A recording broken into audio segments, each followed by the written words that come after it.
patient presenting with fatigue, which is really common. So can anyone give me a list of differentials for that?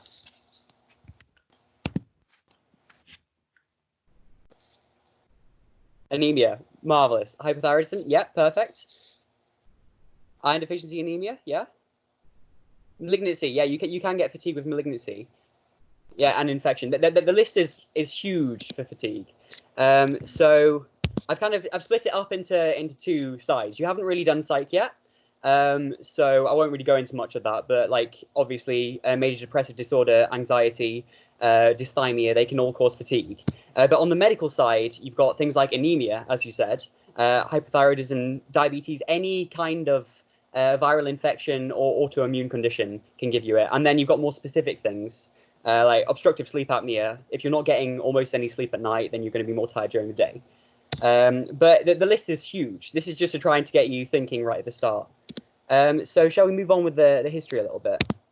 So yeah, she's got 3 months of fatigue with difficulty concentrating at uni, despite the fact that she feels like she's getting adequate sleep. And she frequently feels like she's more breathless on exertion than she used to. And when asked about her diet, she says that it is quite poor, that she often eats just ice, but she's got no diarrhea or nausea or vomiting or anything like that. Does that make anything come to the front of your mind a bit more?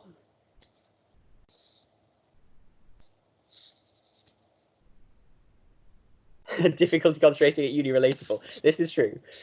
Iron deficiency, yeah. Well, what in particular is making you think iron deficiency? Eating ice, very good. So that actually eating non-food objects is actually a sign that it's of anemia, but also more specifically of iron deficiency. But she's also she said that she's got poor dietary intake, which also can lead to iron deficiency. And her age and sex as well. That can, a young female makes iron deficiency more and more likely. So there are lots of things pointing us towards it at the moment. But if I move on with the history, breathlessness, yeah, that's anemia too. But so yeah, she's got no past medical history, but she is on tranexamic acid for heavy periods. And she's a student at a London university, lives in student halls, doesn't smoke, says she has moderate alcohol intake. As for a lot of uni students, that's actually a bit above the recommended amount, but you know, it's difficult to tell if that would cause anything or not. No recreational drugs. So are we still thinking the same things?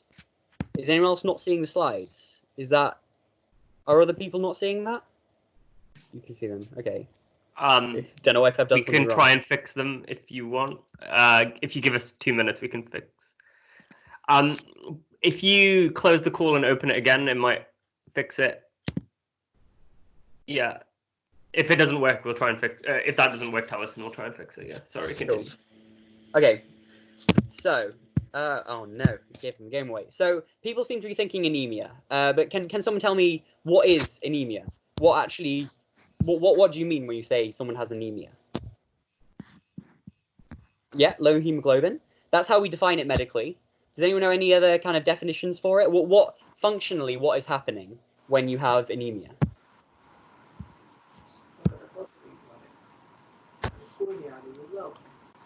Yeah, perfect. So you've got less oxygen in the blood, being able to be transported around the blood, which leads to all the symptoms of it, the breathlessness, fatigue, all of that stuff. So it's either kind of decreased red cell mass or reduced ability to carry oxygen. And in men, the limit for that of the hemoglobin is less than 135, whereas in females it's 115. But yeah, there are lots of things that can cause anemia. So it's really easy to, as Anush was saying, it's really easy to kind of get bogged down in hematology because it's just massive lists of things, which I find impossible to memorize. So the best way to do it, I think, is to think logically. So red blood cells, how long do they last in the circulation? What is the lifespan of a red blood cell? Yeah, 3 months, 120 days, 100 to 120. They say. So that means that you're continually having to renew the red blood cells in your circulation. And so that means that there are two possible causes of anemia. So the first one is that you've got normal production of red blood cells, but that's all going fine, but you're losing them somehow.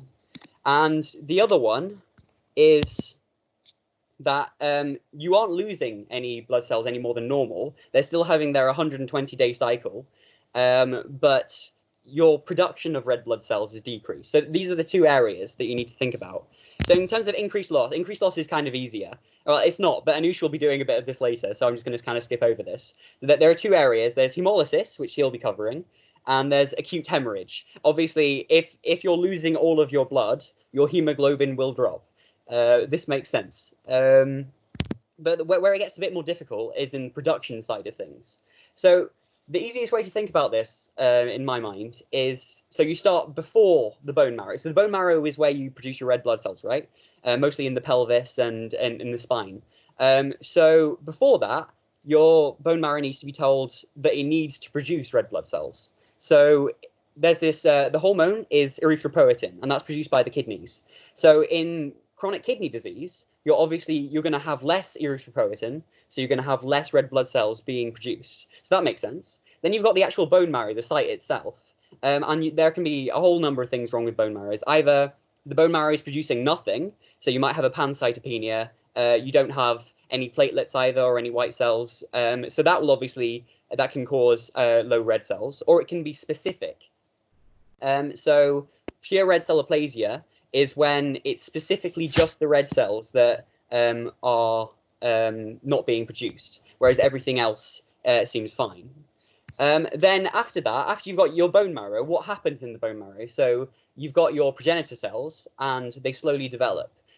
So to develop and specialize into erythrocytes, they need a number of things. So the genes need to be correct. So obviously, congenital abnormalities like thalassemia is going to cause a massive problem because your hemoglobin is the globin part of it is being synthesized incorrectly.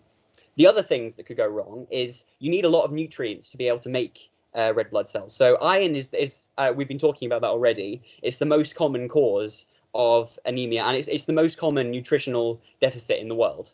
And B12 and folate are other nutrients that you need for DNA replication.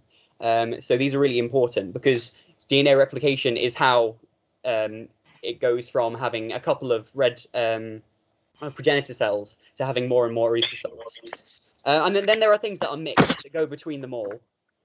So you've got anemia of chronic inflammation, which I'll touch on later, and then alcohol as well, which can have specific effects on the bone marrow, but also can cause nutritional deficiencies. But yeah, so if we look on examination, if we examine Miss, I can't remember what her name was, Anemia, that was the one. So what would you expect to find? For that as a student, okay. So this is history. Pallor. Okay, so conjunctival pallor is a subset of that. It could be the conjunctiva look pale, or it could be skin. So she's a Caucasian female, so it's a little more easy to see. But there could be full skin pallor, but that does usually require a more advanced anemia. What else have we got? Koilonychia. Okay, so what is koilonychia?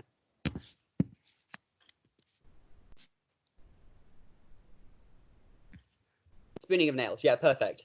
So it's a nail, basically the opposite of clubbing. So if clubbing is kind of a more convex shape of the nail, then koilonychia is the opposite. It's a spoon shape. It's a convexity on the surface on the top. What else have we got? Angular colitis. Yeah, perfect. And glossitis. Yeah, so we've got a lot of nice things here.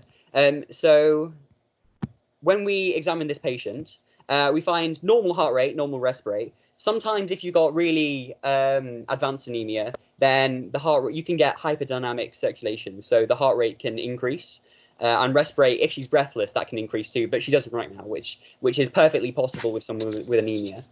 How long does it take for you to have had anemia for these signs to develop? So I think it really does depend from person to person. It's not like an acute thing, but some people can get it within like a few months.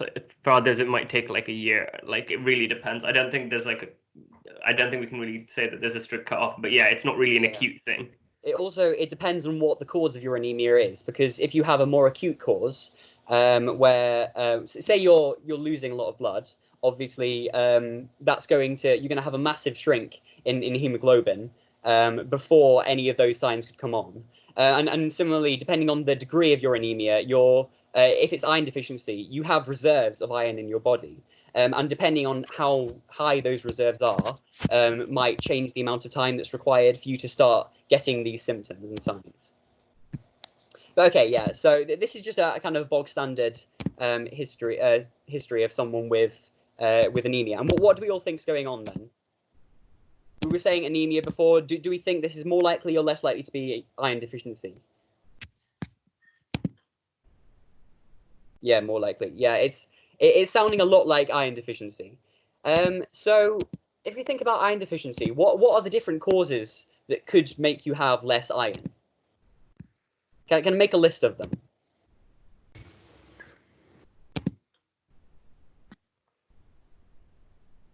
Decrease in intake, yeah, or decreased absorption.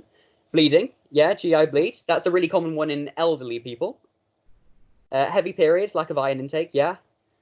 This is all marvelous. Okay, decreased absorption. What would cause decreased absorption?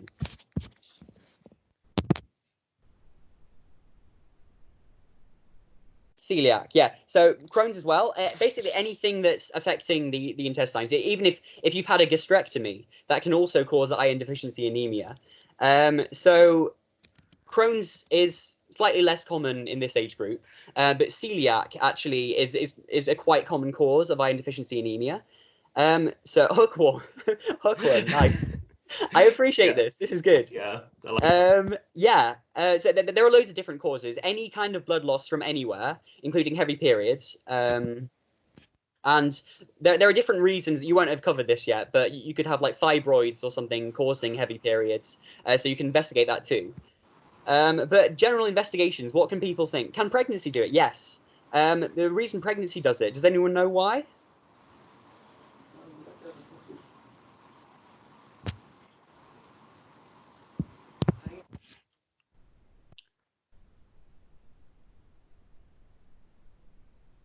So it's not so much the hyperdynamic circulation. The fetus eats the iron. So dilutional effect is true. There is a dilutional effect of pregnancy, which can actually cause kind of a pseudo anemia as well, because you do have a normal hemoglobin, but your hematocrit drops because you do have expansion. Basically in pregnancy. But also, yeah, the fetus kind of does eat the iron because your requirement for iron increases massively during pregnancy, and iron deficiency has been it's attributed to about a fifth of all morbidity in pregnancy. So it's a really big problem. But in terms of investigations, like the first thing obviously that we're going to want to do is like a full blood count. Because that's how you diagnose anemia. You need to see that the hemoglobin is below the cutoff. But B, it tells us all sorts of other stuff that I'll get into in a minute. But then you also need to look at the blood, see what it looks like, see if there are any abnormal cells, because that can tell you a lot. And then the iron profile, seeing as we think that this is a case of iron deficiency anemia, that's obviously going to be quite important. Using these LFTs, TFTs aren't quite so important, but there are other causes of anemia. Urinalysis to see if there's any haemolysis, and we'll talk about that later. But then celiac serology, that's what we talked about earlier. So because celiac is such a common cause of iron deficiency, it's actually recommended that we routinely test for it in initial presentations of iron deficiency. And the other one is H. pylori testing, which isn't always done as like a startup thing. But especially if they're not responding to iron afterwards, then it can be something that you do because you can lose blood through ulcers, yeah, so that's also a problem. There are other things such as if she had any nausea, or if she had diarrhea, actually, especially, what would we want to do?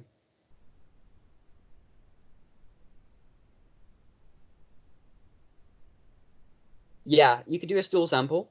What for?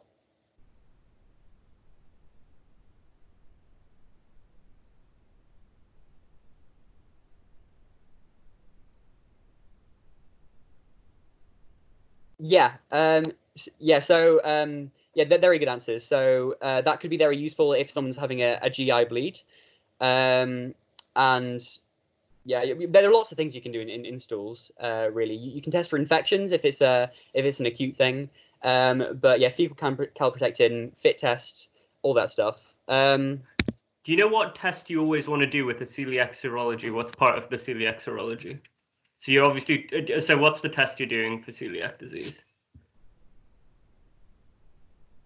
Yeah, so anti-TTG. And do you know what else you test? Yeah, you test total IgA, because they like IgA immunodeficiency kind of goes like I think they're on the same HLA typing, so they occur together quite commonly. And Yeah, what would you sorry, test continue. what would you test if the anti-TTG was equivocal? It was kind of on the borderline.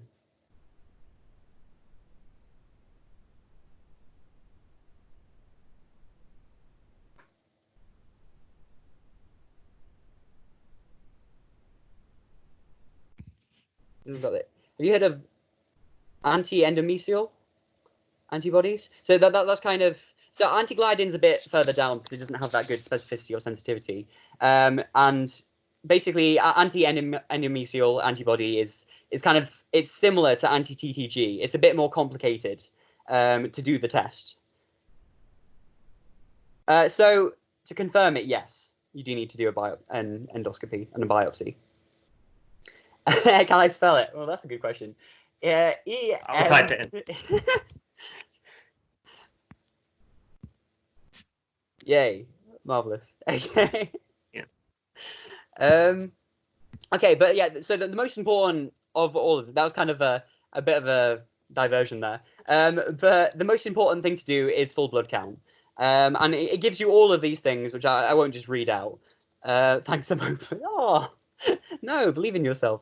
But yeah, it gives you all of this, which I'll go into. But what is the most important thing, apart from hemoglobin, to see if you've got anemia? What is the next most important thing to look at? What will tell you the most from this full blood count? MCV. Okay, perfect. So MCV is brilliant because it perfectly divides anemia into threes, and in medicine we love categories of three. It's brilliant. But so it can either be small, medium, or large. MCV, for anyone that doesn't know, is mean corpuscular volume. So the size of the red blood cells. So microcytic. Can anyone name some causes of microcytic anemia? Iron deficiency anemia. Yep. Perfect. Lot. Tails. I don't even know that one. What's that? Did you misspell thalassemia? Oh. Anemia of chronic disease. Yep. Oh, it's an acronym. It's an acronym. It is? Yeah. Oh, wow. That's a good one. Thalassemia, anemia of chronic disease, iron deficiency, lead poisoning. Yeah. Lead poisoning is a bit of a weird one because that usually, I think, that more commonly actually causes sideroblastic anemia, which is then usually itself microcytic. It's kind of like a secondary cause. Yeah. Sickle cell as well. Yeah. So sickle cell is a weird one as well because sickle cell is usually actually normocytic. Yeah. It's just sometimes the machines aren't very good, and if someone actually is slightly hypoxic and does have sickle cells, because remember they're only sickle shaped when they're slightly hypoxic, and so when they are hypoxic and they do have sickle cells, those can be mislabeled as microcytic cells by the machine. What else do we have? That's I think that's everything. That's great. So yeah, so the best way that in my mind to classify microcytic anemia is, does it have abnormal or normal iron studies? So the most common one, iron deficiency, obviously is going to have abnormal iron, which we'll come to in a minute. But then sideroblastic, does anyone know what causes sideroblastic anemia? What actually is it? Not so much what causes it, lots of things cause it, but what is it? Defect of heme production, yeah. So what specifically is the defect? What is it? Maybe I'm phrasing this wrong, but so iron, do they have low or high iron? They can't use iron. Perfect. So they might have normal or high iron, but they can't actually incorporate it into heme molecules. So yeah, so that's going to cause some changes on the iron studies. I'll go into that in a second, in a minute. And also anemia of chronic inflammation, also known as anemia of chronic disease, but I think now they use chronic inflammation more than disease, because not all diseases actually cause the inflammation required. But that can have all sorts of effects. One of which is stopping the availability of iron to the serum. So basically, it downregulates a transporter which mobilizes iron from intracellularly to the bloodstream. So if it does that, you might have plenty of stores of iron, but the actual the iron isn't actually able to go into the bloodstream. And then, oh, sorry, I got a question. Is it true that chronic disease is microcytic early on and then changes as it becomes more chronic? I think it can actually be micro or normocytic at any stage, but I haven't heard. I don't know whether there's a time relation. But if a heme consultant told you that, then it's probably correct. Yeah, I think. Yeah. In some ways, it makes sense because. Yeah, it does make sense, I guess, because you adapt to. Yeah. So maybe that's the answer that we've got. Sorry. Sorry. We suck. But on the other side of the spectrum, you've got normal iron, and that's in thalassemia is really the one that you need to be worried about with that. And usually with thalassemia, there'll be a family history. Then if it's thalassemia major, then they'll have a history themselves of bleeding sores and stuff. So yeah, that's basically. But thalassemia is easiest distinguished from everything else by looking at the hemoglobin. Because in thalassemia, usually the hemoglobin is really low, like sub 70 a lot of the time. So that's quite different to iron deficiency. You'd have to be severely iron deficient to have a hemoglobin of like 70. Yeah. Moving on. So iron studies, and you've probably looked at these on the wards. If you got the chance to be on a ward at some point, you will have at some point. I don't know. But there are really four main things that you're looking at when you're looking at your iron studies. So the first one, obviously, serum iron. Is there iron in the serum? Makes sense. Then you've got transferrin saturation. So transferrin is what carries iron around the circulation. It's just a protein molecule that it attaches to. So the transferrin saturation is, how saturated is it? How much iron is bound to the transferrin compared to how much it could take at maximum. Then you've got total iron binding capacity, which is if you get some blood from a patient and try to feed it as much iron as you can, how much iron can it take? And that's correlated with how much transferrin do they have in their circulation. And then the final one is serum ferritin. And that is, what are their stores of iron? So that's these are, as you start out having iron deficiency, your serum ferritin will be hopefully quite high if you've got a good physiological reserve. And as you continue for longer and longer periods of not getting enough iron in your diet or losing iron through all the methods we were talking about earlier, then your serum ferritin will slowly drop. And only when it's dropped enough will your serum iron actually drop. So that's kind of your buffer to go against iron deficiency. Does TIVC take into account saturated transferrin? So yeah, so like I think the best way to think about it is like they're like the opposites. Yeah, transferrin saturation is actually calculated from serum iron and total iron binding capacity.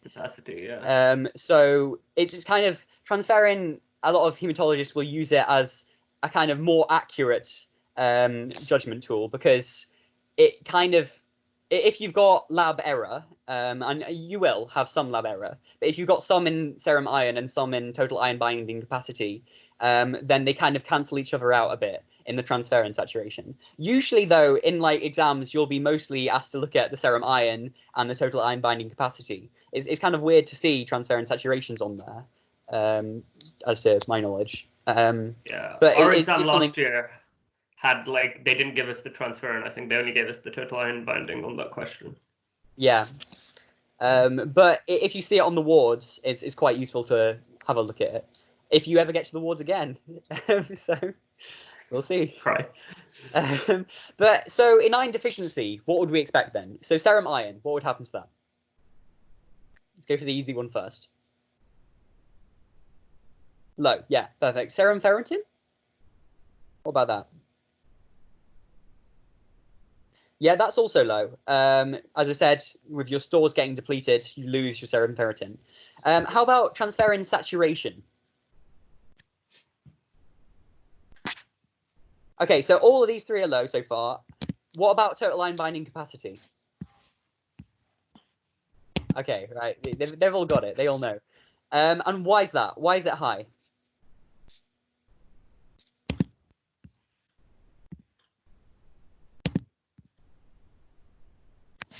To compensate, yeah. So your body isn't getting enough oxygen around. It's noticed that it has not enough iron in circulation, so it increases its capacity to bind iron in the circulation by increasing transferrin production.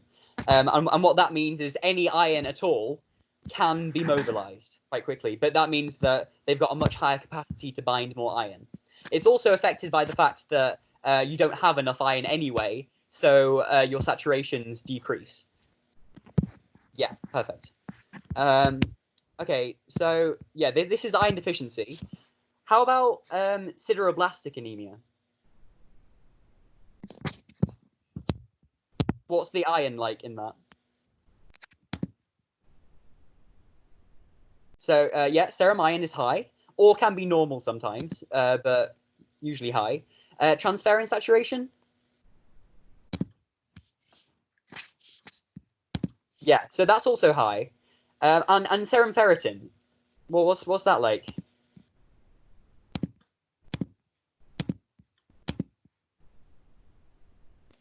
Yeah, so this one's kind of a little more difficult, and that serum ferritin. So if you think about sideroblastic anemia, you do have enough iron. You have lots of iron in your stores.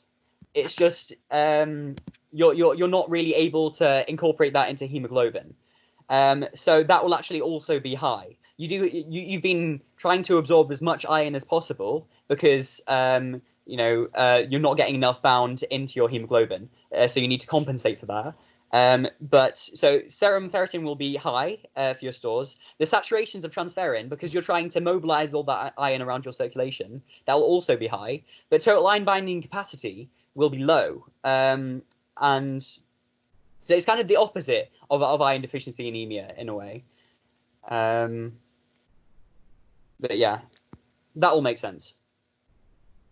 Why is TIBC low?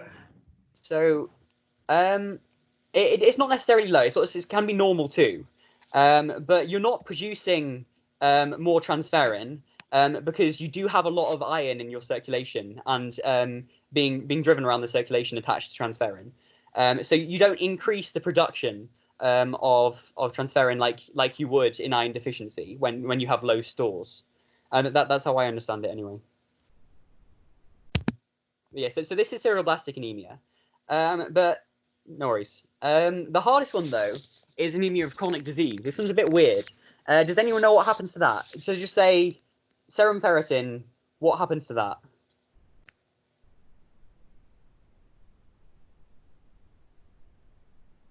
I could just actually, I could go on to this one's a bit complicated, so I'll just actually show you the slide.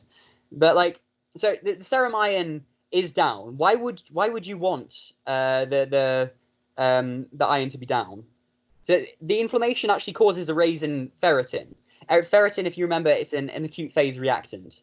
So if you have an infection, your ferritin can rise, and that might be the reason why this is high. But the actual iron itself, why would you not want to have iron going around if you've got, say, a chronic infection? Yeah, so it's useful for bacteria in metabolism. So your body tries to shut off all the iron, stop it from going round, which means you get an anemia, but also the bacteria can't use it. Total iron binding capacity can be normal or down. It's kind of complicated by the fact that you can also have iron deficiency at the same time as having anemia of chronic inflammation. which can actually then change the serum ferritin to be lower. So this one doesn't quite fit quite as well, but it's a bit complicated. But generally, you will have kind of low iron and increased ferritin. Just be careful with like the history. Like the history is like the giveaway with anemia of chronic disease. Usually, they'll give you something that like relates to chronic disease, and also remember that it can be normocytic or microcytic, as we talked about earlier. Yeah, it's one of those. It's just a bit of a pain. Same with Sideroblastic too. Actually can be normocytic, or actually sometimes in some congenital causes actually can be macrocytic, which is really annoying. Yeah, god damn it, medicine. Why? But usually it's microcytic with most causes. Okay, so that was microcytic. The next category is normocytic, and it's quite simple, this one, because either. So with normocytic anemia, you've got two options. Either your body is not producing enough new cells, so you're losing cells, wait, sorry, misphrased that slightly. So either it's proliferative or non-proliferative. So you can tell that by reticulocytes. If your body is producing loads of reticulocytes, that means that you're losing lots and lots of cells. So there are two possibilities for that. Either you've got haemolysis, so you're breaking down lots of cells, which Anush will talk about later, so your body needs to replace them, or you're losing all of your cells by acute hemorrhage. So this will produce a normocytic anemia because there's nothing changing the way that your red blood cells are made. It's just that you need to make more and more of them. Sometimes, though, it can cause it macrocytosis because reticulocytes are actually, they're larger than your normal red blood cells. The other option is that your marrow itself isn't working. So in that case, your reticulocytes will be down because you're not producing enough new cells. So that can be for a whole number of reasons. That I mentioned some of them earlier. With CKD, your marrow is not being told to produce enough.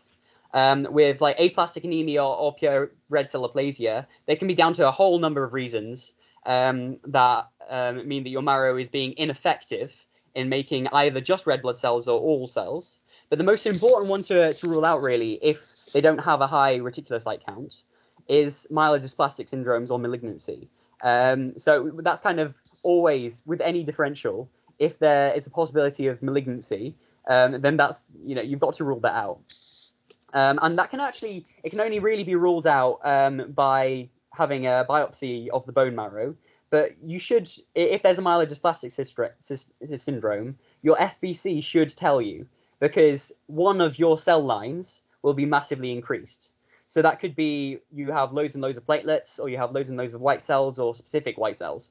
So there will be other clues to point you in that direction. So that's a good thing to just rule out immediately. But macrocytic, what causes macrocytic anemia then?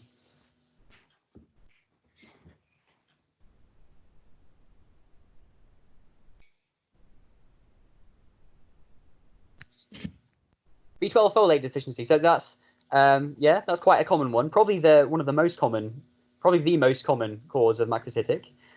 Yeah, alcohol. That is that liver disease as well. Yeah. So why does alcohol cause anemia?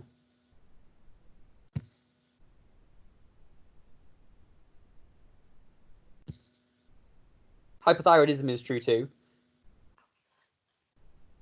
And liver disease, yeah. I think cytotoxic drugs can cause this, but they can also cause it via bone marrow effect. So like it's a mix of things, really. Yeah. Alcohol has a similar kind of effect, really. It is toxic for the bone marrow, so there's reduced production. Yeah. But liver disease is kind of interesting because there are a number of things going on there. You've got decreased conversion of cholesterol into phospholipids, which increases the size of the membrane without increasing the volume.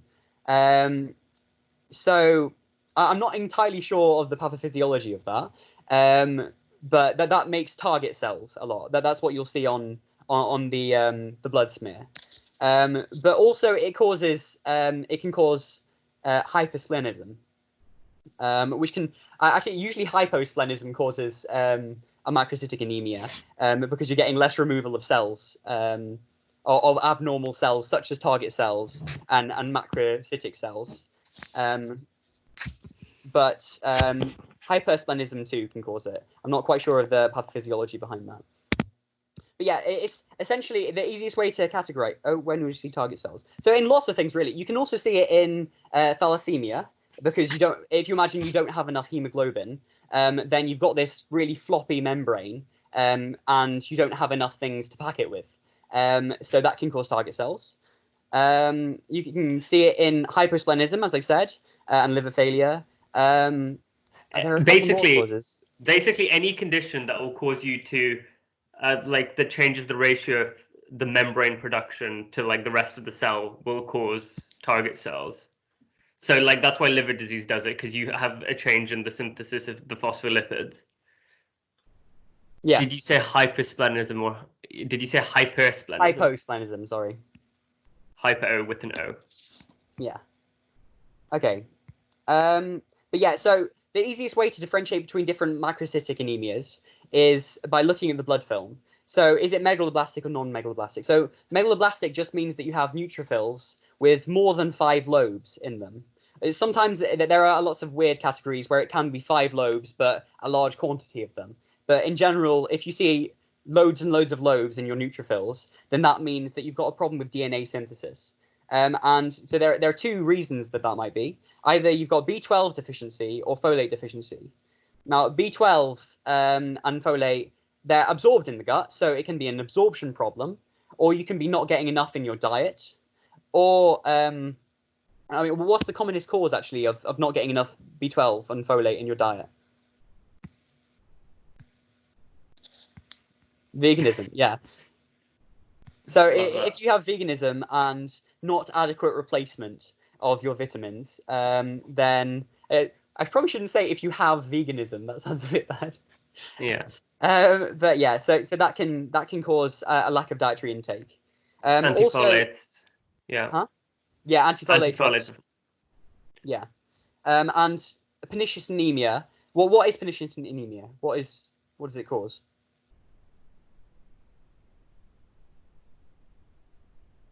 Yeah, basically lack of intrinsic factor, and so intrinsic factor is needed for the absorption of B12 in the terminal ileum. So if you don't have enough intrinsic factor, then you won't absorb enough. The other side of things is non-megaloblastic. That's there's a whole load of overlap with normocytic ones here, and we've talked about most of those. But yeah, you won't see hypersegmented neutrophils. While we're talking about B12 and folate, what's the other really important condition that you need to know about that having deficiencies in those causes? It's not hematological. Subacute combined degeneration of the spinal cord. I don't think you mean SIADH. I don't think it causes SIADH. Peripheral neuropathy is unlikely. That's more B6. But yeah, so subacute combined degeneration of the cord. What bits of the cord do you lose?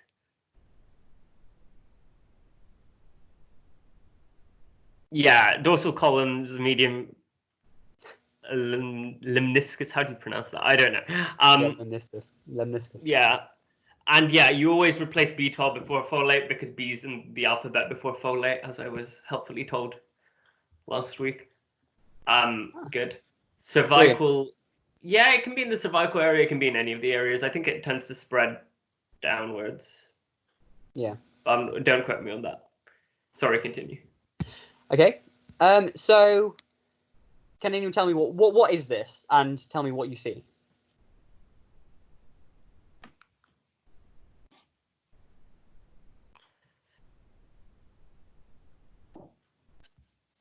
Can't actually see the comments now. They keep getting pencil cells or poikilocytes. Okay, yeah. So if you see some pencil cells here and here, they're just kind of unusually elongated red cells. They're kind of everywhere, to be honest, right now. But what is the most obvious feature? Maybe that is the most obvious, but pale centers. Yeah. So what's the word for that? The fancy medical term. Hypochromic. There's someone else just said it. Oh, okay. Can you see the chat now? It's I keep getting replies which kind of stop it, but I don't know. Okay, yeah. So, hyperchromic and quite small red cells are classical of what? What is this?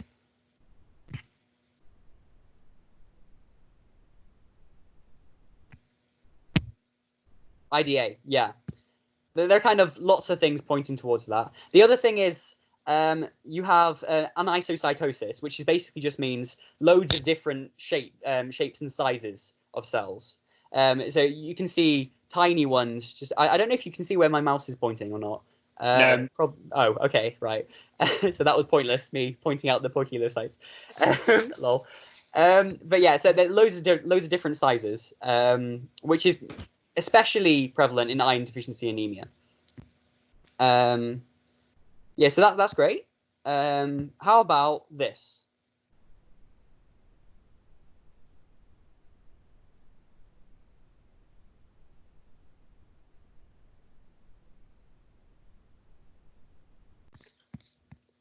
Yeah, hypersegmented neutrophils, megaloblast. So this can be megaloblastic anemia, and if you look at the red blood cells, you can see that they're actually quite large themselves, and quite weirdly shaped. But this could be either B12 or folate deficiency.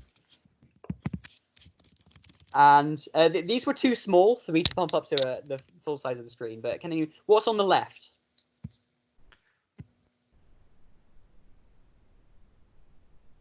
Target cells, yeah. So we talked a bit about this earlier. In iron deficiency, beta thalassemia, and loads of different things. And how about on the right?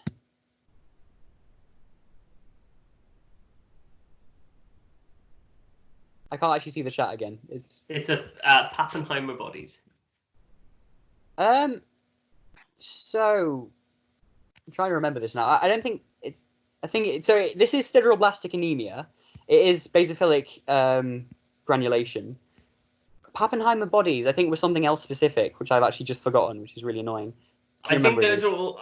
I think those are also sideroblastic, are they not? As in, aren't they what you're referring to within the cell itself?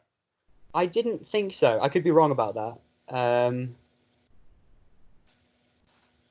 not actually too sure. I'll look that up when Anush is talking, and I'll get back to you about that.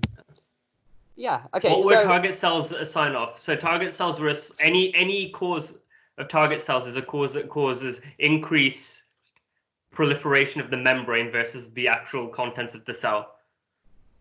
So things like liver disease are like common causes. Or less destruction of abnormal cells, as seen in hyposplenism. Or those are the two big causes. Those are the two big ones. Okay. Or the other cause as well, if there's not enough stuff to fill them, like in iron deficiency and thalassemia. Yeah. There's another triplet. Cool. Is that everything? Nice. All right. So essentially, looking at blood smears, you were all like doing pretty well there. But just look at the shape of the red blood cells, the size of the red blood cells. Are they hyperchromic or not? Are they all the same? And are there hypersegmented neutrophils? Those, if you do that, if you run through that in order, then you should find it pretty easy to see everything that's going on in a blood smear. But treatment. So I'm sorry, I'm rushing through this a bit now, but I think Anush needs to get on with his bit. Don't worry, take your time. Yeah, the most obvious treatment is going to be oral iron. So if they've got iron deficiency, then give them iron. Oh, we do have has someone looked it up? Yeah, Pappenheimer bodies is found. Yeah. Oh, my bad then. Sorry, I thought I was mixing it up with something else. Okay, so oral iron is the first treatment. Can anyone tell me any side effects of that? BS mode engaged. Ha. Love it. Yeah. I guess if you've got no OSCE, you probably don't need this. But yeah, all of this, yeah, GI side effects are the most common problem with iron, why people stop taking it. You can get constipation, yeah, black stools, you can get stool discoloration, yeah. Yeah, so people don't like taking iron, especially not, it used to be said that you should take it once a day. and for best absorption on an empty stomach. But now they're saying probably take it more on after you've eaten food, because the compliance increases so much. And even some people are saying that you can take it on alternate days. I don't know how that will change. Check the current guidance, because honestly, they change their mind every few months. It's changing all the time. But if that doesn't work, you can give ascorbic acid, but I've never seen it given. That's why I put in brackets. That increases the absorption of iron, as does actually eating meat. But you can't really tell someone to just eat more meat. So if they're not responding to oral iron, then you can start to give them IV iron.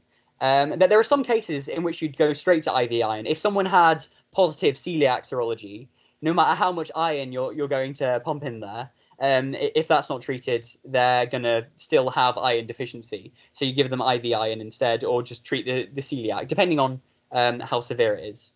But IV iron, all of these have numerous formulations. So you can if they don't like initial oral iron, you can give them a different one that's, say, a liquid. You can change it up a lot. But if it's still not working and they've got really low iron, then you might want to give them some IV iron. Underlying causes, you probably would start to suspect if that still doesn't work. If all of your positive tests were negative, your initial tests were negative, you couldn't find anything unusual like celiac serology or anything, and you didn't have a GI upset to do like an endoscopy or anything, then you would start to worry that you had missed a diagnosis if they weren't responding to IV iron. So at that point, you could do your endoscopy. You could do H. pylori tests if you hadn't done that already. And you just have to look for any other cause that could be associated with it, any liver disease, anything like that. And it's important that if they are compromised, they have cardiac compromise, and they have really low hemoglobin, then you can transfuse them. Or if they just have really low hemoglobin, if it's less than, does anyone know the treatment limits for giving a red cell transfusion?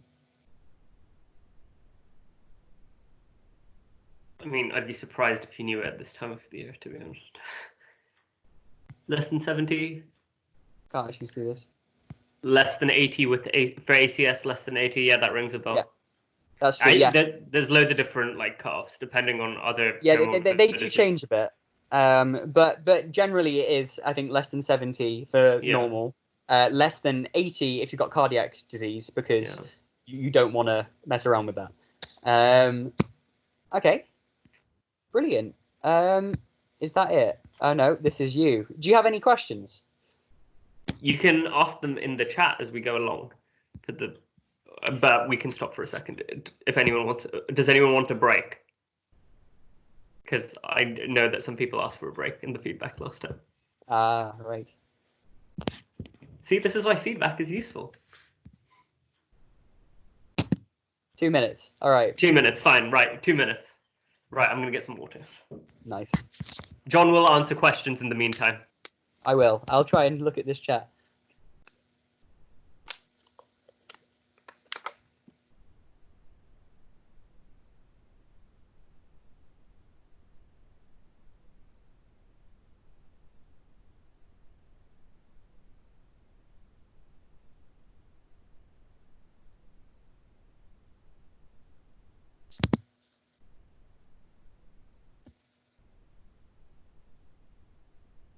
My face.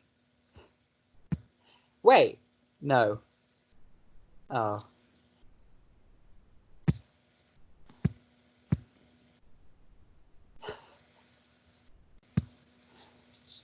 You know jaundice guy?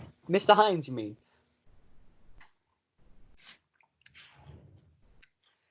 Jaundice guy every time. Oh, sorry. It is like the first result on Google. I kid you not, it is the very first result I saw. Yeah. And I think I did type in jaundiced man.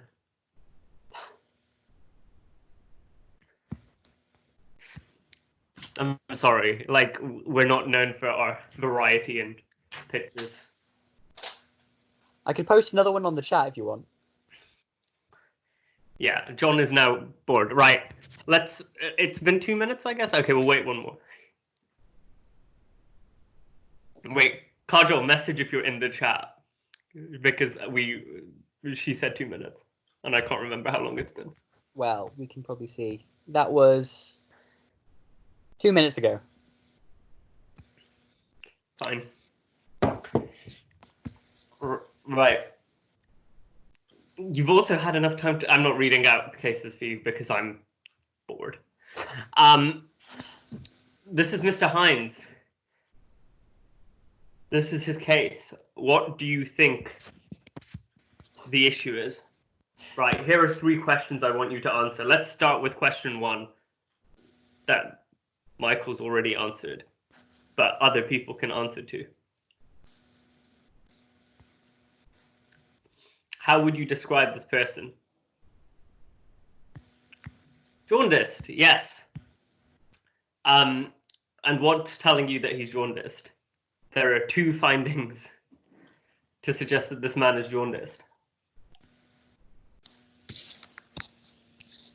He is yellow, specifically which parts of him? Yellow skin and yellow sclera, exactly. And if you saw a patient like this, what would you like to examine next?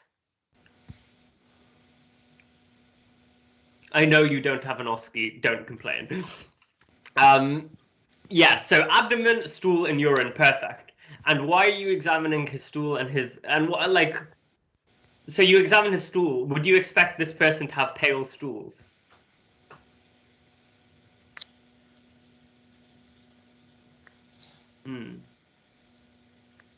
No, you would not expect this man to have pale stools. And why, so question 3 will answer why he doesn't have pale stools. What has caused him to be jaundiced?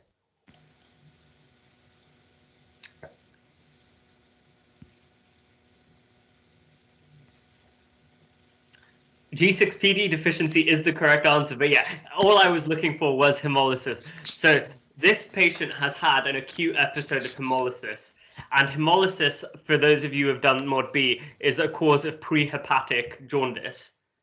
And prehepatic jaundice is always causes an increase in rise of unconjugated bilirubin because it's not getting in the liver to get conjugated at a fast enough rate.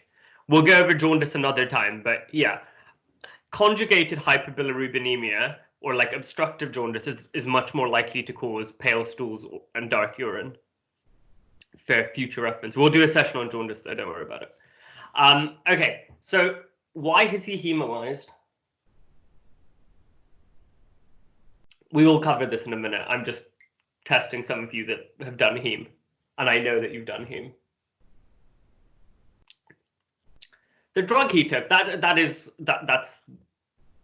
exactly the reason.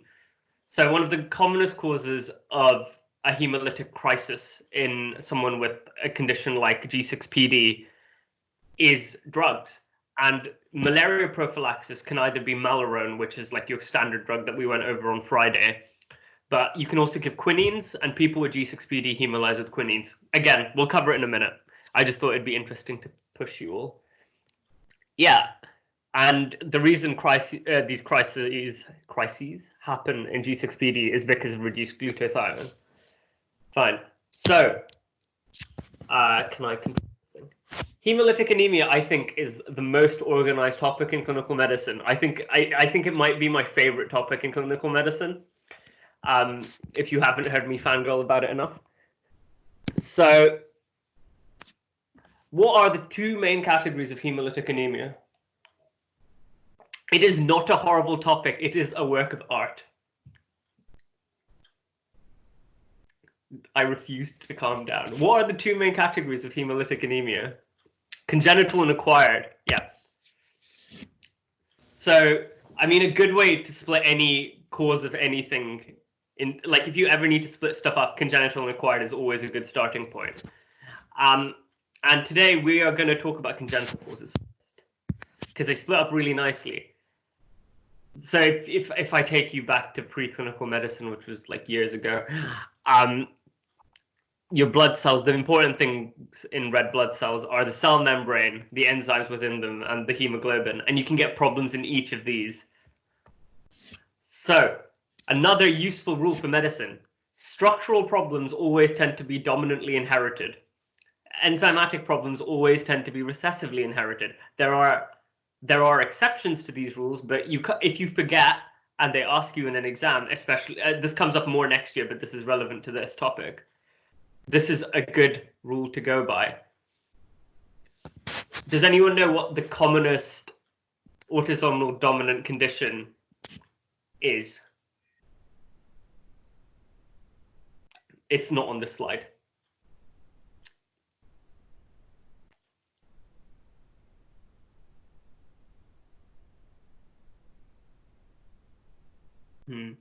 So familial hypertriglyceridemia or hypercholesterolemia, that the spectrum of that disease is the commonest autosomal dominant condition. Polydactyly isn't as common as those. And then the second most common is polycystic kidney disease. Any problems with enzymes tend to be recessively inherited, and we'll talk about some of those causes now. So let's start with cell membrane problems. What cell membrane defects can you think of?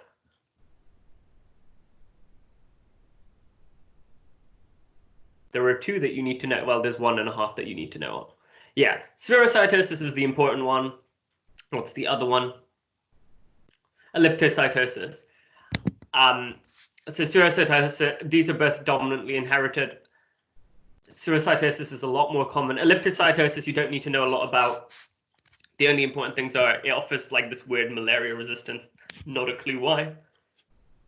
And in 10% of cases, it's super severe, and they get death in utero. So G6PD isn't a membrane defect. We'll get onto G6PD in a minute. Okay. And all of these cell membrane defects cause extravascular hemolysis. Where does that hemolysis occur in the body? If it's not in the intravascular space. In the spleen, exactly. So you've got a really active spleen, which is part of the reticuloendothelial system. What's going to happen to the spleen as it constantly eats up all of your irregular blood cells? And what will that mean on examination? Yeah, exactly. It's going to get bigger. And again, I know you don't have an OSCE, but if the spleen gets bigger, where would you find it? Yeah, splenomegaly. Where do you start palpating for splenomegaly? So it crosses the midline. It starts in the left upper quadrant, and then it goes all the way down to the right iliac fossa. And make sure you start in the right iliac fossa, because if you don't, you might miss it. I don't know about you, John, but I palpated some pretty big spleens when I was on heme. Yeah, well, I almost palpated a big one from malaria, but then we weren't allowed to. So yeah. We can talk about splenomegaly later if we have time. Great fun. And people with these conditions are at risk of an aplastic crisis. What is an aplastic crisis? We kind of touched on it in anemia. Does anyone know what that is?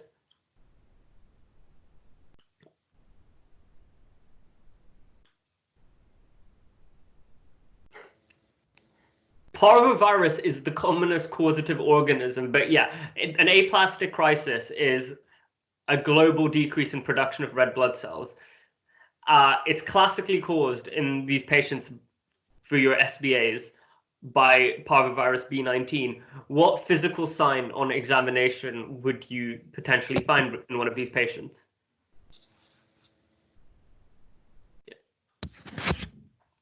So remember, it's not just red blood cells, it's all cell lines. Yeah, the slap cheek rash is what you'd be looking for, and that's known as erythema infectiosum. I shall type it in the chat for those of you who want to know. And you can Google it. And for cell membrane defects, there was this old test called the osmotic fragility test, where they'd put these cells into hyperosmolar solution, and they were more likely to hemolyze. But we don't use that anymore. We do something called the EMA binding test. Don't ask me what it is. I have no idea, to be perfectly honest. Do you know what it is, John? No.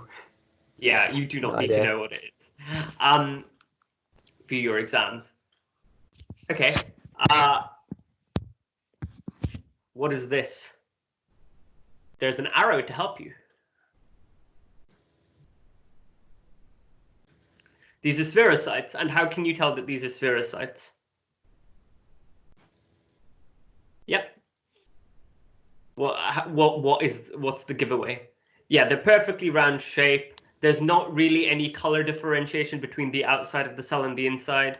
Yeah, there's like a number of things, but the main thing to think about is just look at loads of blood films and you'll know when something's wrong. And PassMed has loads of blood films for you to look at. Here's another one. What's this?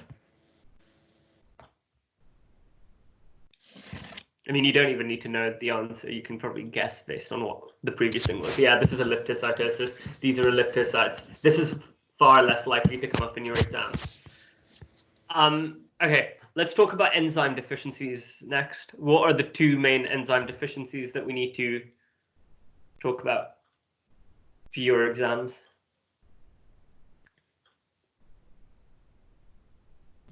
G6PD and pyruvate kinase deficiency.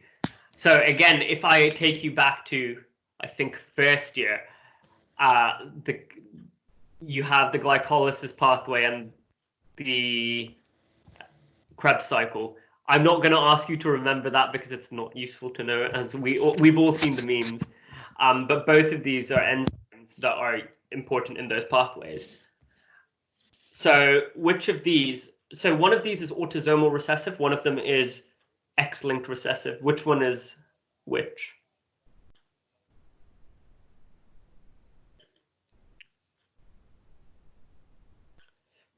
So they're both recessive. One of them's autosomal recessive. One of them's X-linked recessive. Yeah. So G6PD is X-linked recessive. Pyruvate kinase deficiency is autosomal recessive. So pyruvate kinase deficiency is one of the causes of neonatal jaundice that you don't need to know about that much. You just need to know that it is. And the issue here is you've got reduced ATP production, which shortens red blood cell survival. I can't actually remember the physiology behind this one. If anyone does, drop it in the chat. Your investigation of choice is just an enzyme assay. If you get a low enzyme count, you've got this deficiency. Treatment for this is splenectomy, but if they have like chronic hemolytic anemia, you might need to consider like transfusions. That's one thing that like I didn't first realize. So hemolytic anemias can be chronic or acute. The case I showed you earlier was a case of like an acute hemolytic anemia. This is one of those things that causes like a chronic hemolytic anemia. All right, what can you tell me about G6PD, except for the fact that it's X-linked recessive? But are these patients usually symptomatic?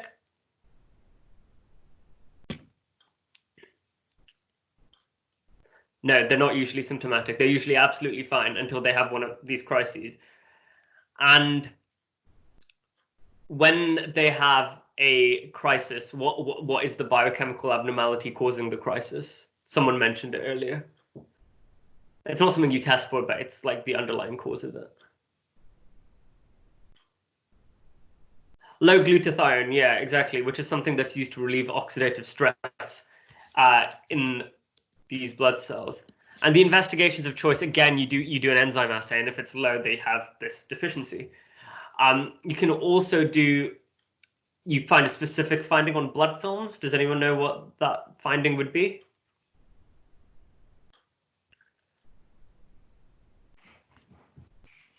Yeah, bite cells. And it literally looks like someone's had a chunk to eat out of these cells. I'll show you an image later. I see Heinz bodies. You also get Heinz bodies, which are very important. I'll show you one of those later too. And to manage this condition, it's really important that we avoid the precipitants of a crisis. So what's that?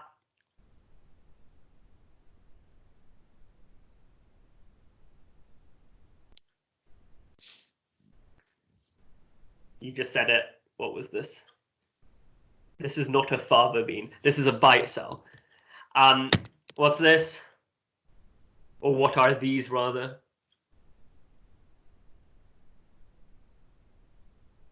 Sorry, wrong question. It's okay.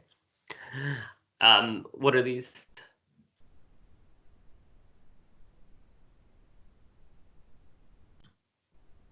Is this a normal? Are these normal red blood cells?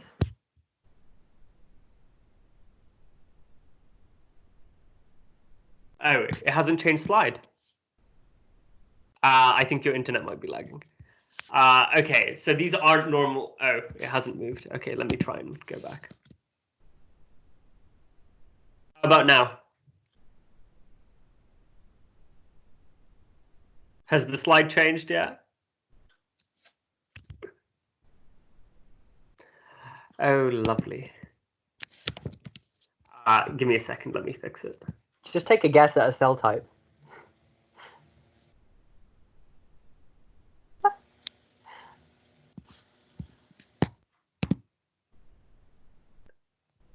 So it's changed now. Okay, brilliant. Okay, can you see what cell type? How would you describe these?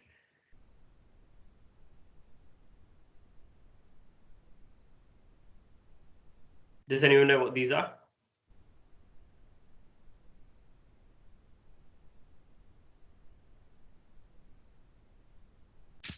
Not sure if my computer is just dying or the chat is dead.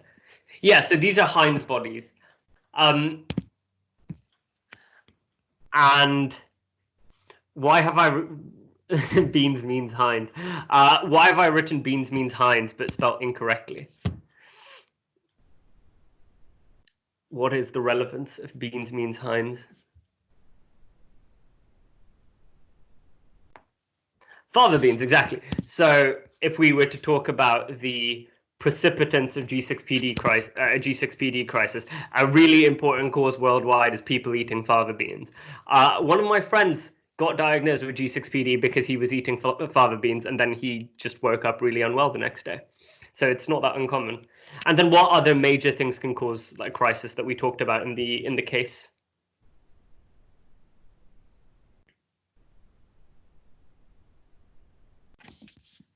What other group of things? Yeah, drugs. So what are some kind of drugs? So we already spoke about how quinines, antimalarials, can cause a crisis. What other categories of drugs, common categories of drugs? Aspirin, yes. So NSAIDs can also cause it depending on the severity of their deficiency. What other categories? Antibiotics, amazing. So any drugs that begin with sulf for some reason tend to cause like a hemolytic crisis. Quinines we talked about. Cipro can cause it specifically. I'm not sure about the other quinolones, but I think it is quite associated with Cipro.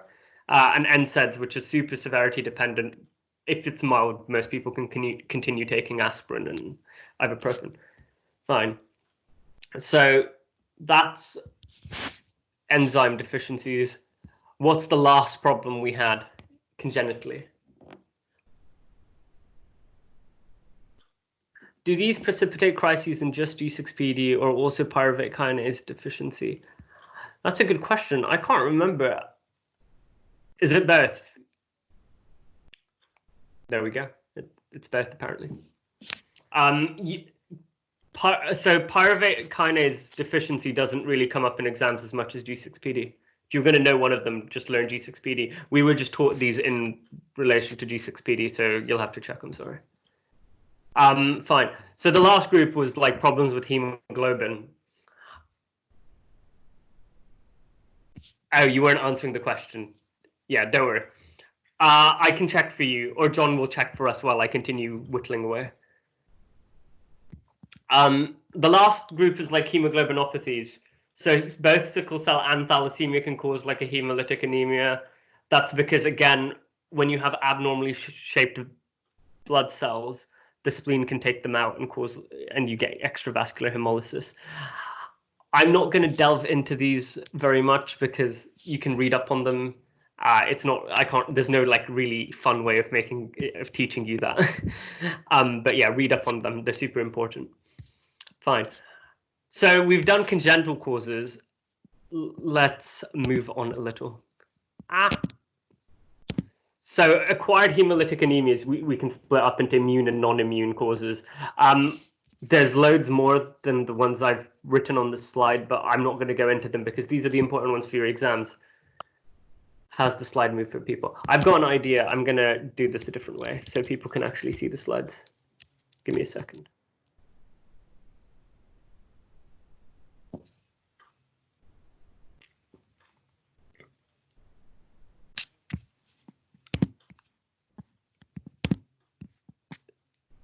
Give me a second, I'm fixing it.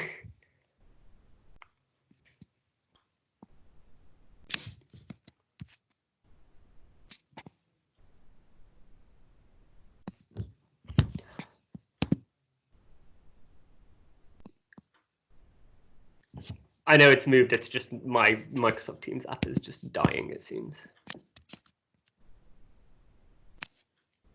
Wait, I'll be back in a second. I literally need to quit the app, it's about to crash.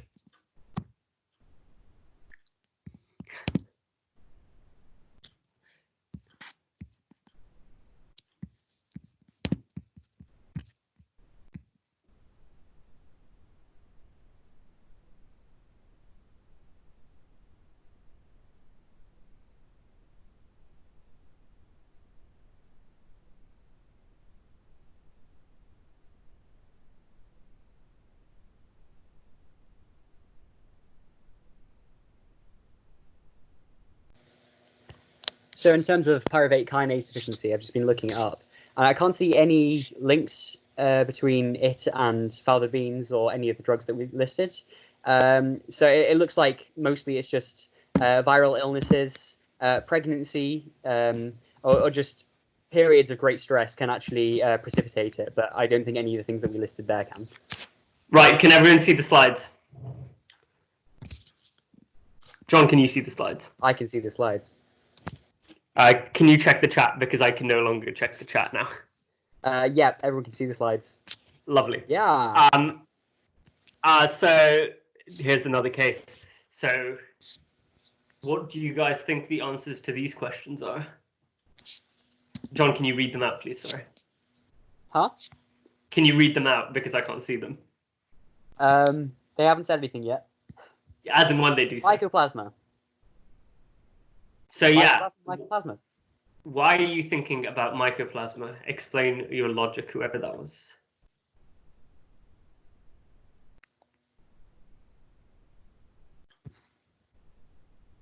Cold autoimmune hemolytic anemia. Anemia. So mycoplasma is a classical cause of autoimmune hemolytic anemia. This lady has come in with like pneumonia-esque symptoms. She's been admitted last night with a curve score of 3 now, and she was jaundiced on arrival. I was going to make this case really obvious and say it was the middle of winter, because what temperature do cold autoimmune hemolytic anemias occur at? Cold temperatures, less than 4 degrees specifically. Less than 4 degrees specifically, yeah, exactly. And here's a bit of a bonus question for those of you that were around on Friday. What antibiotic would you use to treat this?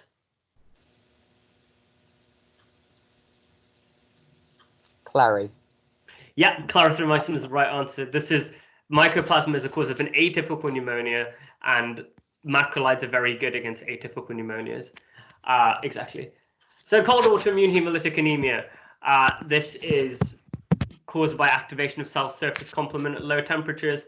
IgM mediated. Remember that, because warm autoimmune hemolytic anemia is IgG mediated. They love testing you on that. The most important cause for your exams is mycoplasma infection, but it can also happen with cancers and a variety of other things. Management is quite simple. You treat the underlying condition, you keep them warm, and you might give them chlorambucil, which is like a chemotherapy agent. Any questions about cold?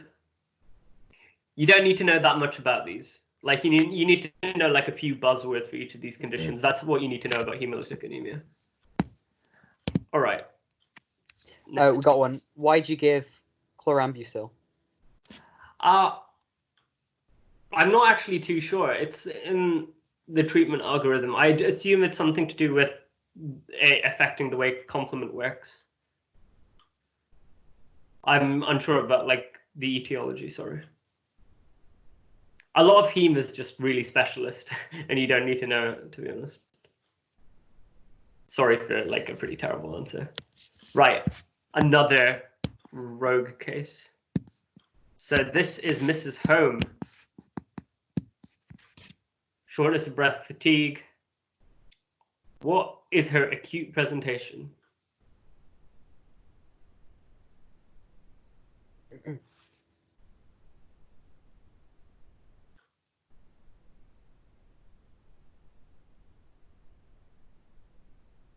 Anyone? Nothing yet. Can you see the chat now? Am I just reading this out for no reason? No, I can't see the chat. Okay, cool. No. Jaundice. Prehepatic jaundice. So yeah, this is a prehepatic jaundice again. And so that explains the yellow eyes. And she's been looking more pale recently. What could that be?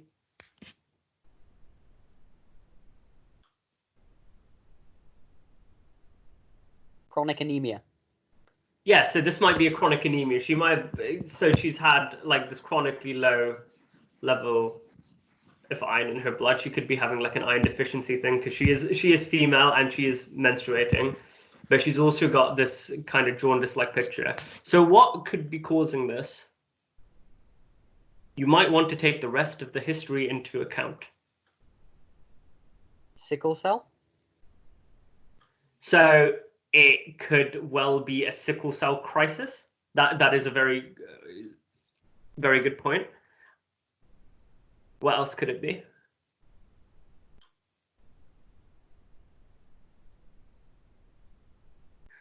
In the context of the topic we're talking about, what else could it be? You'll be happy with this. Lupus, query, and lymphoma. Yeah, so that's what I was looking for. So sickle cell could definitely cause joint pain because they can have like sickle cell crisis, and it can cause shortness of breath because they can have like a lung crisis. But yeah, pain in our hands and feet early in the morning sounds like an inflammatory arthritis. So that could be like lupus, or it could be rheumatoid. So what we're actually talking about here is a warm hemolytic anemia. They did just say that. Yeah, good stuff. So warm hemolytic anemia is much more common than the cold hemolytic anemias. They occur at body temperature or higher. Causes are like chronic lymphoblastic leukemia. You can get them in systemic lupus.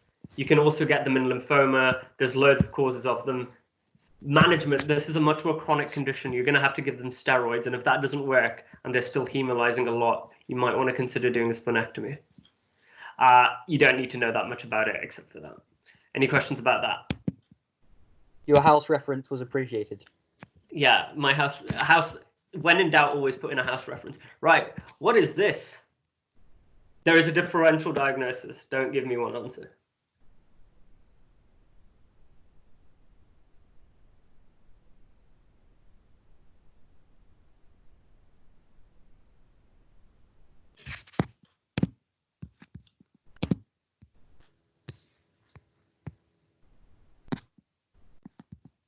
Slides haven't changed, apparently. Slides have not changed. Oh, great. What about now? Do you see an image of someone's legs? But they have changed for other people. For the people that have an image of someone's legs, what could this be? No legs. Okay. TTP? So yes, this could be TTP. How would you describe this rash?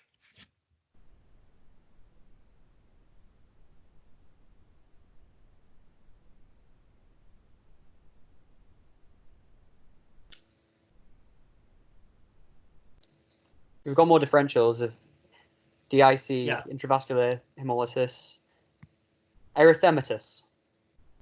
Yeah, so I'm not sure I would describe this as erythematous, because erythematous just means it's like a reddening of the skin. All of your differentials are correct. So what I am looking for is causes of these are called vasculitic rashes or non-blanching purpuric rashes is how you would describe this.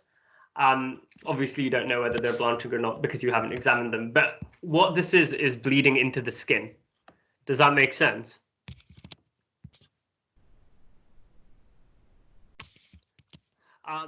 So yeah, what causes this is like what we call the microangiopathic hemolytic anemias. And in all of these conditions, you have basically tiny clot formation in all of your small vessels, which is why you get this get this kind of rash. What other causes did you guys say? So TTP, DIC, purpuric rash. So what condition did we talk about on Friday that causes a rash really similar to this? We've got a question. We'll talk about ITP and TTP-ish. So HUS could cause it, but we talked about HUS on Friday. What other really important condition did we talk about on Friday that causes a rash like this? Meningococcal sepsis, yeah.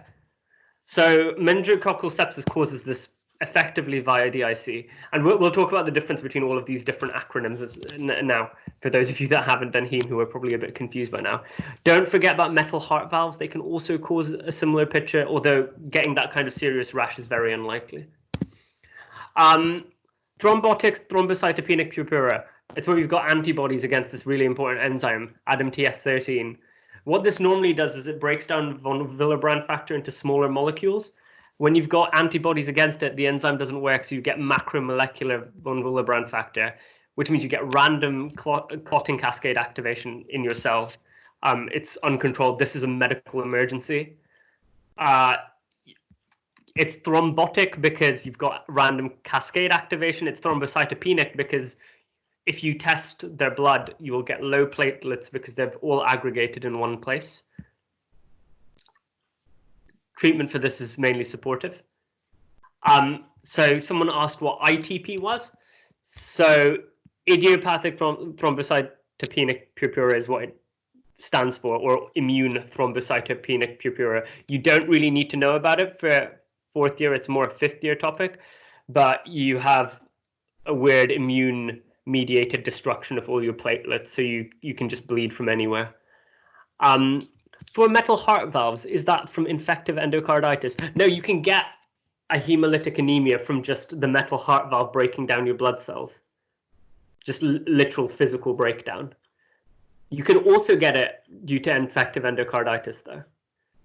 So infective endocarditis is another cause of a microangiopathic hemolytic anemia. I just realized the slides haven't changed. Interesting. John, what slide are you on? The microangiopathic. Oh no, I'm all over the place now. Mr. Louis Tools. Well, I'm not on that slide. I'm so confused. Oh. I now see my face. Lovely. Right. Sorry, guys. It's just everyone's on the internet at the moment, so it's just kind of terrible. Can you see my slide on TTP again?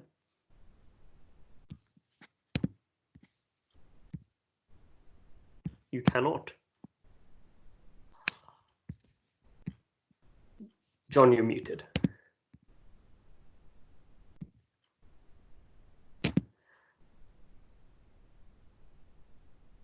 So some of you can see it, but some of you can't. How interesting.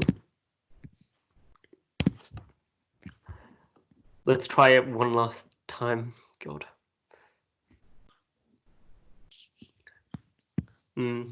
We might have to use like YouTube live streams in the future or something, because Teams is kind of slow with this many people. What slide are we on? We're right near the end.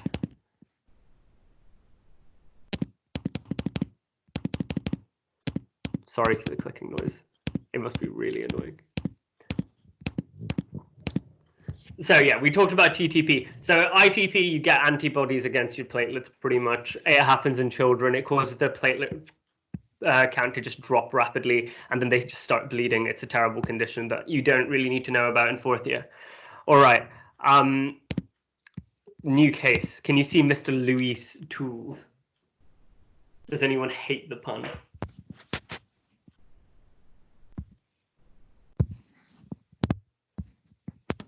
So what do you think this could be?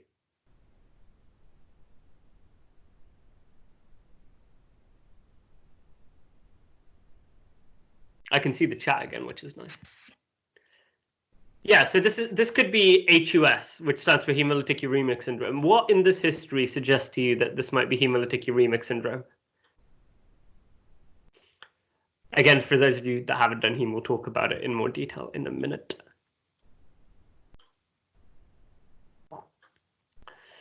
Bloody diarrhea and a rash. So we know that they've got a microangiopathic hemolytic anemia, and we know that they've recently had bloody diarrhea. And we've got renal dysfunction because we've got a really high creatinine. Hemolytic uremic syndrome is a triad of a microangiopathic hemolytic anemia causing that rash. Thrombocytopenia, if you check their platelets, they'll be very low, and they'll also have acute kidney injury. And it's caused by this rogue E. coli, 0157. You need to know this number for your exams. And this variant produces sugar toxin, which means it's enterohemorrhagic. It causes dysentery rather than diarrhea. You will find blood in the stool. This is a really serious condition, and it's one of the problems with giving people with diarrhea antibiotics, because giving them antibiotics increases their chance of dropping into hemolytic uremic syndrome. Management for this is you can't really do that much. It's fluids, transfusion if they've hemolyzed a lot, and if they're in renal failure, you're going to have to dialyze them to get rid of that urea and all the other toxic products in their blood. If it's super severe and not associated with diarrhea, there are other causes not due to E. coli. You can consider plasma exchange. What is plasma exchange? Or rather, what's the aim of plasma exchange?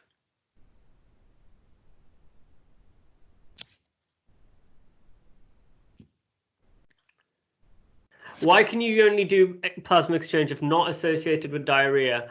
I think it's just an evidence-based thing. I don't think there's an actual cause. I just don't think there's any difference in outcomes if you do it with patients with diarrhea. What's the purpose of plasma exchange?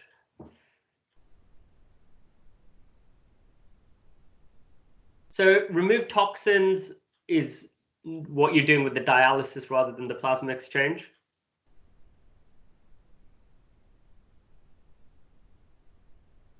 Yeah, so it's more to get rid of like serum antibodies that might be contributing to this kind of immune problem. Yeah, so I think it is due to some antibodies. I'm not sure the exact etiology is known, but yeah, if it's not associated with diarrhea and it's really bad, you might consider doing plasma exchange. There's also this new treatment that's coming out, and they probably use it at the Royal Free and nowhere else because they have money. Eculizumab is anti-C5, it pretty much stops this from happening very quickly. So you can give that. UCL likes asking about antibodies generally. Fine. Last thing we did talk about slightly on Friday was disseminated intravascular coagulation. Any severe systemic upset can cause DIC. The thing we talked about on Friday was meningococcal sepsis, but other causes can be like severe falciparum malaria, any severe gram-negative sepsis. There's loads of causes of DIC. Trauma can cause DIC. Anything can cause DIC. And the important things to look at when you're considering DIC are low platelets, prolonged bleeding tests. All of them will be prolonged. So what kind of bleeding tests do you normally do? What are the two important bleeding tests?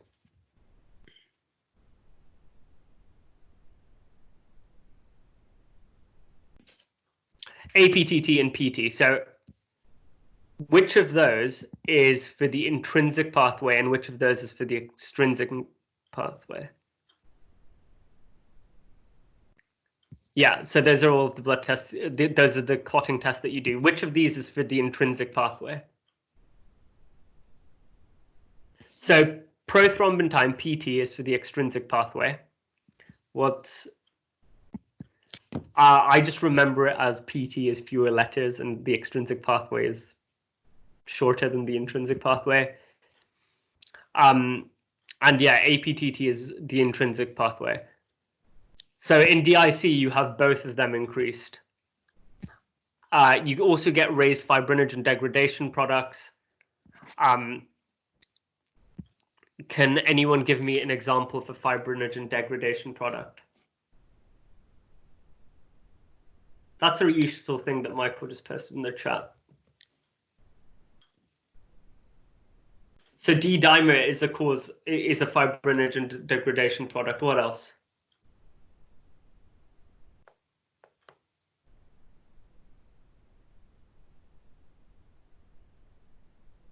Oh, everyone has really fun mnemonics. I like this. So yeah, the main one you need to know is D-dimer. There are some others that people like to throw in, but if in an exam, if they ask you, D-dimer is the important one. What else? What do we use D-dimer for most commonly in medicine?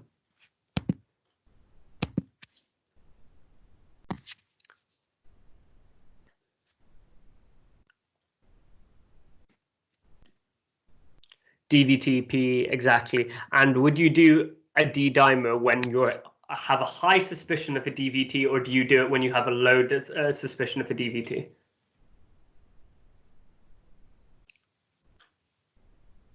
Yeah, so it's when you're not sure whether it's worth doing a CTPA, or you're not sure it's worth getting the ultrasound kit out to check their legs, you do a D-dimer to then give you an idea of what you want to do next. Okay. What are these?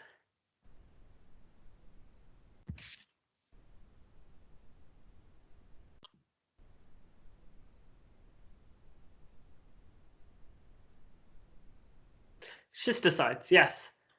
So, or they're known as helmet cells. And these are basically a sign of a microangiopathic hemolytic anemia. As blood cells get trapped and broken down in tiny blood vessels due to the hemolytic anemia, they get damaged and you get helmet cells. Again, these are found very commonly if someone has metallic heart valves. The commonest cause of these in the UK is probably a metallic heart valve. Does that make sense? What is the difference from a bite cell? I guess if you look at the one on the right-hand side of the screen, so with a bite cell, it genuinely looks like a mouse has had a bit of a nibble. With this, it looks like half a cell. It's a lot more clear cut, the definition. The edges are a lot more defined. With a bite cell, they might be a bit hazier. Like this looks like it's been cut by like a metal valve. Does that make sense? I don't know whether I can't really put it into words. It might be easier for you to just go and have a look at some images.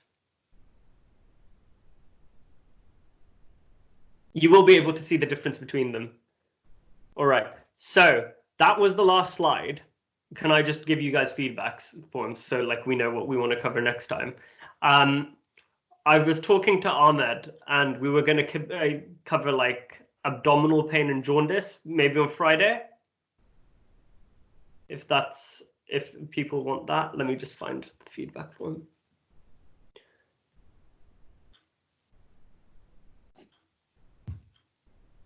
Vikram, can you speak in a language that I can understand, please? Sorry. It's just kind of confusing.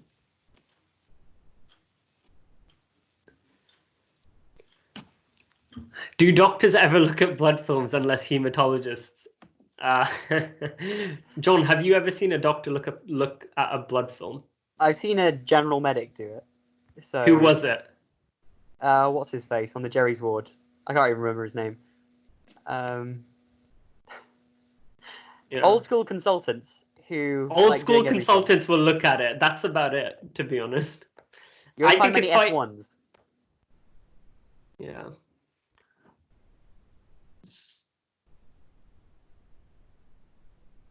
No worries at all. Has this sent? Yeah, there you go. The feedback form's on the chat. So if you can fill that out, that would be useful. Yeah. Also, it's a general thing. Like, there's like topics that are good for us to teach you, and then there's like topics that are kind of hard for us to teach you.